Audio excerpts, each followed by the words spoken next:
La bataille de l'Est semble bien avoir commencé puisque 4 jours plus tard, soit le 29 octobre, une autre colonne d'une centaine de criminels est observée venant de la forêt du parc et remontant vers le nord en passant par Nasugo.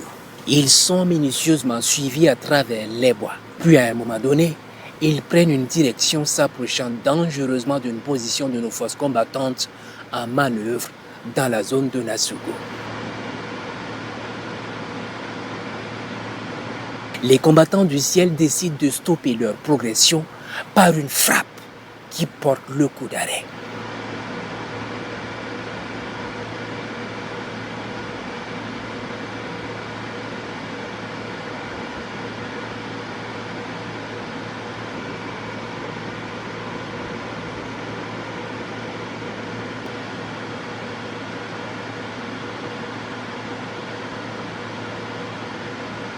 Un commando des forces spéciales qui était non loin lance l'assaut sur la position et découvre que c'était une base.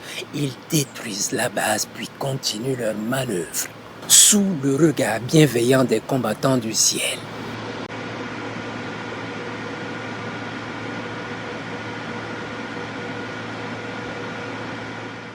Le lendemain, 30 octobre, une autre colonne d'une centaine de criminels est observée en manœuvre pour venger leurs camarades qui meurent depuis quelques jours dû à des manœuvres de nos forces combattantes qu'ils ne comprennent pas. Leurs missionnaires ne reviennent plus jamais à la base, ils sont observés depuis les cieux.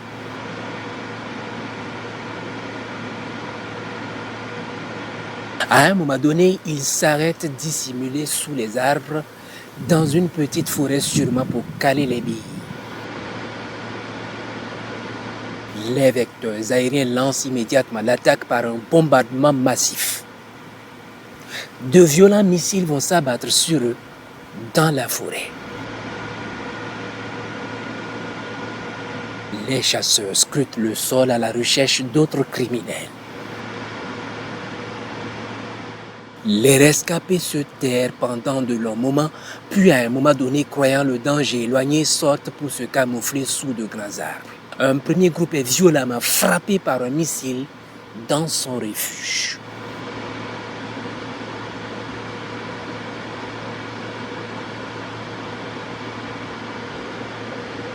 Un rescapé du groupe essaye de s'échapper sous l'effet de l'adrénaline, puis s'éteint non loin. Un autre petit groupe qui se croyait caché va recevoir sa part de missiles.